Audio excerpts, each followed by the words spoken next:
généralement, je ne parle pas de ces sujets-là.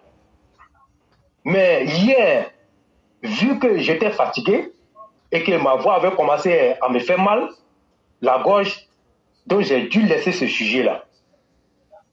Mais, éclairé sur Nipragat, ce qui a commencé, ça risque de nous causer beaucoup de problèmes et ça risque de gâter encore les choses dans ce pays-là. Moi, je vais parler de l'Église catholique. Je vais parler de l'Église catholique. La vidéo que celui qui a remplacé Monseigneur Awana, comment on l'appelle, comment elle s'appelle là même là, Monseigneur chose, j'ai oublié son nom, Coutois. Mais je crois que c'est la même démarche là qu'ils sont en train d'adopter. Parce que sa vidéo, je l'ai écoutée. Hein? J'ai écouté sa vidéo. Et vous le comprenez moi. J'ai écouté sa vidéo. Donc, ce qui ressort dans sa vidéo, c'est que ils sont en train de chercher à prendre position. Moi, je l'ai dit. C'est comme ça, moi, j'ai écouté, et puis c'est comme ça, j'ai analysé. Ils sont en train de chercher à prendre position. Mais moi, je voudrais rappeler à ces dirigeants de l'Église catholique, la Côte d'Ivoire n'est pas la RDC. C'est-à-dire où c'est l'Église qui donne sa caution pour que celui-là soit président là. La Côte d'Ivoire n'est pas la RDC. Donc il faut que ça soit clair dans l'esprit des uns et des autres. Et c'est le même comportement que, comme on appelle, Coutoua a eu. Et puis Adjoumani est parti à la cathédrale pour aller faire son interview. Mais quand il l'a fait, les gens ont mal interprété ce que Adjoumani a dit. Mais pourtant, c'était une vérité. C'est-à-dire, les deux raisons fondamentales qui font que cette église-là ne peut pas supporter ce qui se passe, c'est que la première raison, c'est que c'est un nordiste qui est à la tête de ce pays. Ils n'aiment pas ça. Ils n'ont jamais digéré que ce soit un fils du Nord qui soit à la tête de ce pays. Moi, je vais le dire. Si vous n'osez pas le dire, là, moi, je vais le dire et c'est une vérité. C'est une vérité. Ils n'ont jamais digéré que ce soit un fils du Nord qui soit à la tête de ce pays-là. La deuxième raison, c'est l'argent. C'est la question de l'argent. C'est la question de l'argent. Mais est-ce que, depuis le président Alassane Ouattara est arrivé, est-ce qu'il a déjà, comment on appelle, fait de l'injustice dans le partage des choses? Il ne l'a jamais fait. Il a toujours mis les deux religions sur le même pied d'égalité. Il n'a jamais trié. Mais pour ces personnes-là, ils pensent que oui, que c'est eux-là qui comment on appelle, ce devoir-là, ce pouvoir-là, de dire ce qu'ils veulent et de faire ce qu'ils veulent. On a vu ce que ça crée. La religion n'est pas mauvaise en tant que telle. Toutes les religions prônent la paix et la cohésion sociale. Mais sauf que, à un moment donné, ceux qui incarnent cette religion-là, c'est eux-là qui rendent mauvaise la religion. Sinon, vous n'allez pas voir une religion dans le monde entier qui dit que je veux la guerre. Mais ceux qui incarnent la religion catholique, généralement, c'est eux qui créent la guerre. Moi, je vais le dire, c'est eux qui créent la guerre.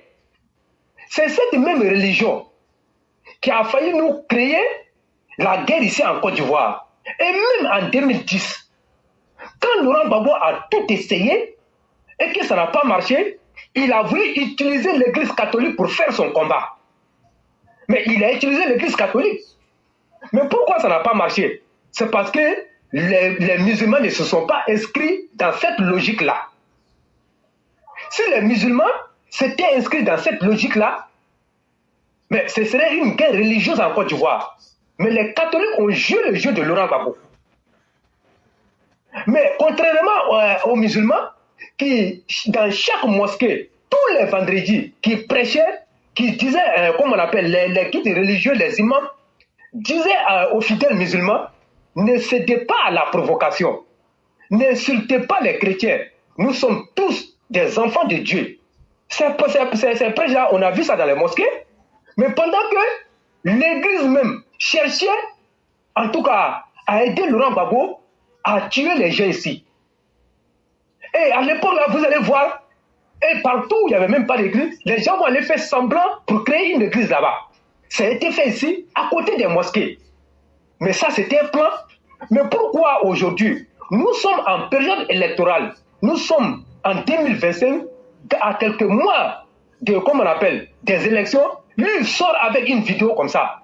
Il faut que les gens comprennent que ceux-là, ce qu'ils sont en train de faire, il faut les arrêter net. Il faut les arrêter net. C'est eux qui sont toujours à la source de nos conflits ici à Côte d'Ivoire.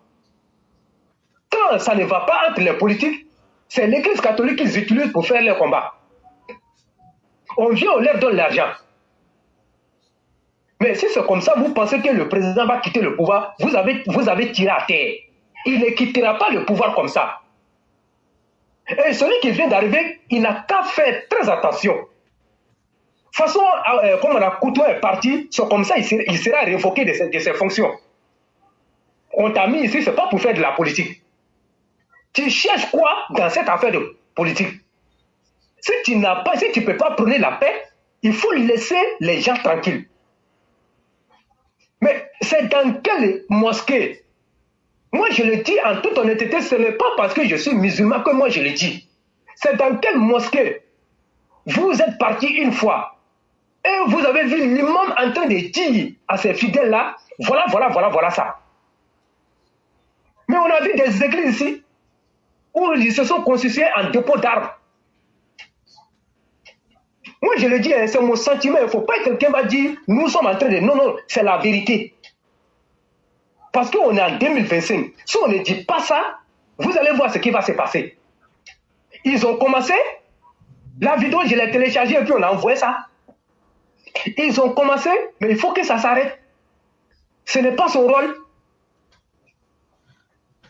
Vous avez une fois entendu qu'ils ont tué un ancien chef d'État dans une mosquée, mais c'est en Côte d'Ivoire qu'on a vu, ils ont tué un ancien chef d'État dans l'église catholique, à la cathédrale d'Abidjan. Mais tout ça même, ça montre que cette religion catholique-là, ceux qui l'incarnent aujourd'hui, ne peuvent pas garantir une paix en Côte d'Ivoire. Ils ne peuvent pas garantir la paix en Côte d'Ivoire. S'ils ont donné l'occasion à des militaires d'aller sortir un ancien chef d'État dans une église qui allait trouver refuge dans la maison de Dieu, le sortir et puis le tuer, ça veut dire que cela ne peut pas faire la paix, ne peut pas garantir la paix en Côte d'Ivoire. Montrez-moi une seule mosquée où on allait sortir un homme politique pour aller le tuer. Ou encore la mosquée l'a livré. C'est vrai, dans le temps quand ça arrive, quand forçaient les mosquées sortir les gens pour aller les tuer, mais dire qu'un homme politique a allé trouver refuge dans une mosquée et puis les musulmans, les imams l'ont livré, je n'ai jamais vu ça. Mais toujours ce sont les évêques là, c'est eux qui livrent les gens à la mort. Quelqu'un qui va trouver refuge dans la maison de Dieu, vous l'avez exécuté. Au nom de quoi? Mais c'est dans quel pays on est? Donc moi je tiens à le dire clairement ici, si jamais il y a des troubles là, c'est l'église catholique. S'il y a des troubles, c'est l'église catholique. Et je sais que les musulmans ne vont jamais s'inscrire dans cette logique-là. Le président Alassane Ouattara n'était même pas encore président, mais les musulmans ne sont jamais inscrits dans cette logique. Au contraire, c'est eux qui ont payé le plus lourd tribut dans cette affaire de politique-là. C'est eux qui ont payé le plus lourd tribut. Et à chaque fois, quand on rentre dans une période électorale, c'est l'église catholique qui va se lever pour parler. Il faut qu'on nous arrête ça. Moi, je tiens à le dire, moi, je n'ai rien contre les chrétiens. C'est la même religion. Je n'ai rien contre les chrétiens. Mais ceux qui incarnent cette religion-là, c'est eux-là qui posent le problème. Parce qu'ils ont décidé d'enlever les soutans-là et de porter, comme on appelle, le costume de politique. Ils sont devenus des politiciens aujourd'hui, à tel enseigne qu'ils prennent parti pris. Ils sont en train de chercher comment on appelle, à nous créer des troubles. Il faut qu'ils nous arrêtent. Tu es religieux, il faut que tu sois juste.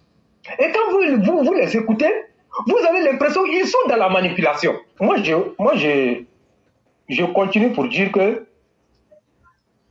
la situation doit changer. Il ne faut pas que ça reste comme ça. Il faut leur tenir un langage de vérité. C'est eux qui doivent sensibiliser et non venir chercher à créer quelque chose. Et ça, ce n'est pas bon. Il faut le dire tout net. Ça peut choquer, mais c'est la vérité. Ça peut choquer, mais c'est une vérité. Si aujourd'hui, vous n'êtes pas capable de dénoncer ou encore de dire, d'appeler les gens à l'apaisement, moi je crois que ce n'est pas la peine. C'est même pas la peine. Une religion doit prôner la paix. Une religion est censée guider les gens sur le droit chemin et faire en sorte que la paix soit garantie dans le pays. Mais aujourd'hui, regardez leur comportement. Allô, le roi? Quand on voyait Henri Konabe-Dié, paix à son âme, qui venait donner des enveloppes, comme on l'appelle, à Coutouan, qui était fier d'attraper ces enveloppes. Donc, allez-y comprendre que tout ce qui est en train de se passer, c'est une question d'argent. Mais la façon dont ils pensent que le président doit gérer les choses, il ne peut pas gérer ça comme ça. Vous n'êtes pas les seuls. Vous n'êtes pas les seuls. Il y a beaucoup de religieux ici. Mais pourquoi c'est vous là, vous voulez vous inscrire dans cette posture-là? Donc, il faut que ça change éclaireur. Il n'y a pas de problème. Vraiment, merci beaucoup, le roi du printemps. Merci pour ce que vous avez dit. Et après, moi, je vais découper chacune de ces vidéos. Et la vidéo dont vous avez parlé, si tu peux m'amener, ça va beaucoup me faire plaisir. Ça fera partie aussi de mes documents de travail. Parce qu'il faut qu'on mette fin à ça dès maintenant. Si vous voulez qu'on divise la Côte d'Ivoire en États religieux, une partie des musulmans et des chrétiens, et puis une partie des non-musulmans, ayez le courage de vous assumer, de dire les choses clairement. Mais on ne va plus continuer à faire ce jeu-là. Et on ne vous demande pas d'aimer Alassane Ouattara. Parce qu'il n'est pas chrétien. Ce n'est pas ça qui est le plus important. Est-ce qu'aujourd'hui la Côte d'Ivoire vit en paix? Est-ce qu'aujourd'hui les fils et les fils de la Côte d'Ivoire vaquent à leurs occupations? C'est de cela qu'il est question. Et donc le roi, je serai en attente de votre vidéo. Après, je vais découper chacune de ces parties pour balancer. C'est la responsabilité. Quand il y a des choses qui ne vont pas dans notre société, c'est notre responsabilité d'en parler. Nous avons joué notre part. Si vous voulez vous partager, si vous voulez, vous ne partagez pas. Mais en tout cas, moi, je vais découper chacune des parties pour que vous puissiez aider les chrétiens à comprendre que nous ne sommes pas contre les chrétiens, mais nous sommes contre les mauvaises pratiques de ceux qui veulent qu'on rende les chrétiens supérieurs aux autres religions en Côte d'Ivoire. On ne sera jamais d'accord pour ça. On ne peut pas utiliser la religion et la politique pour faire le bonheur d'une religion. Et donc, nous, on va couper. Ceux qui peuvent partager là, partagez au maximum. Moi, j'ai parlé. L'aîné Martial a parlé. L'aîné Bakayoko a parlé. Le roi du printemps a parlé. Ça fait déjà 4 personnes. Imaginez-vous, si chacune des personnes ici, que vous soyez chrétiens ou musulmans, partage ces messages-là, ils vont entendre ce qu'on a dit. Ils vont comprendre qu'on est plus déterminé que eux. Ils vont comprendre que ce qui a marché hier, les complots qu'ils faisaient entre l'église et puis le pouvoir, là, ça ne va plus marcher. On ne va plus favoriser une religion pour laisser une autre. C'est ça le pouvoir de la parole. On a assumé notre responsabilité. On a dit ce que peut-être beaucoup ne peuvent pas dire. Et nous assumons pleinement ce que nous avons dit. Ne soyez pas lâches de partager ces messages-là. Partagez-les à tous pour que tout le monde entende. Pour que les gens fassent le bilan de leur conscience. Dans tous les pays où il y a une guerre religieuse, c'est quand une religion s'est crue supérieure aux autres. Et après, là, ça va conduire à l'inquisition. Ce qu'on appelle djihadisme, là. Pour eux, on appelle ça l'inquisition. On va brûler tous ceux qui ne sont pas des musulmans, des chrétiens. On a vu ça, la chrétienté a fait ça. Et donc, on ne va pas accepter que notre État puisse brûler parce que il y a des démons qui sont en soutane, qui veulent se goinfrer avec l'argent du bien public et penser qu'il faut faire la promotion de la chrétienté. Cela ne saurait prospérer. Dans nos textes, il n'est pas dit que la Côte d'Ivoire est un État chrétien. La Côte d'Ivoire est un État laïque. Tout le monde a le droit de pratiquer sa religion. C'est ce qui est la vérité. Et donc que chacun s'assume. Si les opposants sont incapables à travers les idées de mener leur combat, que c'est vous, les politiciens, qui devriez mener leur combat à leur place, alors là, vous serez traités comme des opposants. Et donc, continuez à cacher les armes. Vous le continuez à... Donc, continuez à cacher les armes. Mais ce sont ces armes-là qu'on va utiliser pour vous diouf vous-même. Bande de malfaiteurs, bande de mécréants que vous êtes, bande de Satan que vous êtes, bande d'ennemis de la vie que vous êtes. Et donc, le roi, on va s'arrêter là. On va vous permettre rapidement de faire la conclusion. Comme il y a du travail en arrière-fond, on a été coupé 1 ou 2 fois. Je dois reconditionner encore les vidéos. Je vais m'atteler à faire cela rapidement. Donc, on vous laisse rapidement la parole. D'accord, ok, merci. Comme ils sont réfractaires à la vérité, ils ne veulent pas entendre ce que nous disons. Voilà, donc on va les laisser. De toutes les façons, on a dit ce qu'on pense, hein. On a dit, et puis c'est une vérité. Donc vraiment, je souhaite une bonne soirée à chacun. Et demain sera un autre jour. Et donc, je vais t'envoyer la vidéo du centre d'enrôlement. Mais éclaire si tu vois ça là. Non, j'ai besoin de ça. C'est un boycott. Parce que je vais prendre cette vidéo là pour faire, où tu as parlé, je vais mettre ça en bas pour faire passer. Il faut m'envoyer la vidéo et puis la vidéo aussi du chrétien qui a parlé là, le chef des chrétiens là aussi, il faut m'envoyer ça aussi. Oui, je vais envoyer. Donc quand tu m'enverras les 2 vidéos, je vais travailler dessus. Je vais envoyer. Il n'y a pas de problème. Ok, donc vraiment merci beaucoup et puis bonne soirée à chacun. Okay. Merci. Donc merci à tous ceux qui nous ont suivis, que la grâce de Dieu demeure en nous. Soyons des promoteurs de la vie, soyons des amis de la vie et non des ennemis de la vie. Merci à tous et demain sera un autre jour, que Dieu nous permette de vivre suffisamment longtemps. Excellente soirée, merci à vous-même le roi du printemps et merci à tous ceux et toutes celles qui nous ont suivis. Appel pour une élection présidentielle juste, transparente, inclusive et apaisée. La vérité vous rendra libre. Jean, chapitre 8, verset 32. Salut aux terres d'espérance.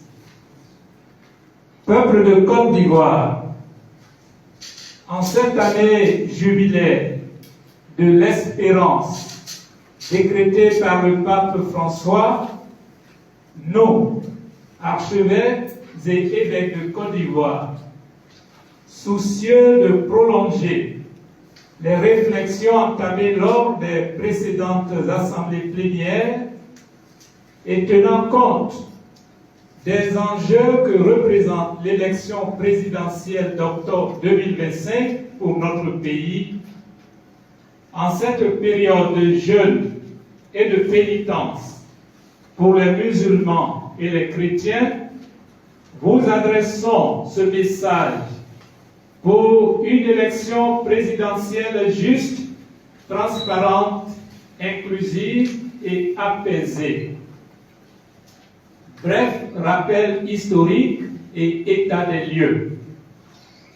Il y a 35 ans, des événements politiques ont secoué la Côte d'Ivoire avec le retour au multipartisme. La forte demande d'alternance politique de l'époque a causé un changement profond de mentalité avec des choix politiques, institutionnels et sociaux qui ont donné aux Ivoiriennes et Ivoiriens une nouvelle pratique des libertés et d'éducation politique au service de la nation.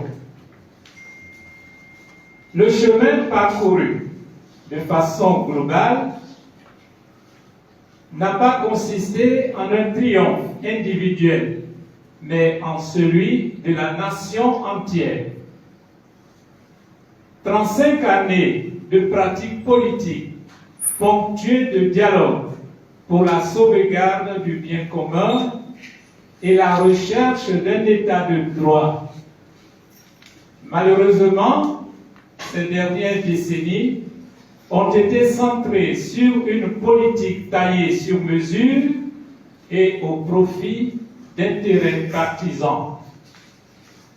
Le coup d'État de 1999 et la rébellion armée de 2002 ont plongé le pays dans une situation sociopolitique dramatique avec son lot de morts et de désolation. L'idolâtrie politique, avec les élections de 2010 et 2020, a mis en veilleuse les valeurs humaines qui sont la boussole invariable où la culture politique à visage humain tire sa raison d'être. En effet, la situation politique actuelle, dans une société en perpétuelle mutation, continue d'angoisser les Ivoiriennes et Ivoiriens qui, en fin de compte, considèrent la politique comme la reine de tous les dangers. Nous rappelions, à l'issue de la 126e Assemblée plénière, tenue à Bondoukou du 20 au 26 janvier 2025, que la politique est une noble vocation pour la gestion du bien commun. À ce titre, elle doit être au service de l'homme et de la société comme une exigence intrinsèque. Malheureusement, le constat en ces dernières décennies de vie politique laisse entrevoir la prise en otage des populations ivoiriennes par des politiciens de tous bords qui ont transformé l'école, l'administration, les médias et les syndicats en appareils idéologiques. La situation sociopolitique ne rassure guère. La culture de la violence, le phénomène des microbes, la drogue dans les écoles, l'interdiction de manifestations politiques, l'achat des consciences, le scandale foncier, le maintien d'opposants politiques en prison ou en exil, les discours à relents identitaires, indécents, discours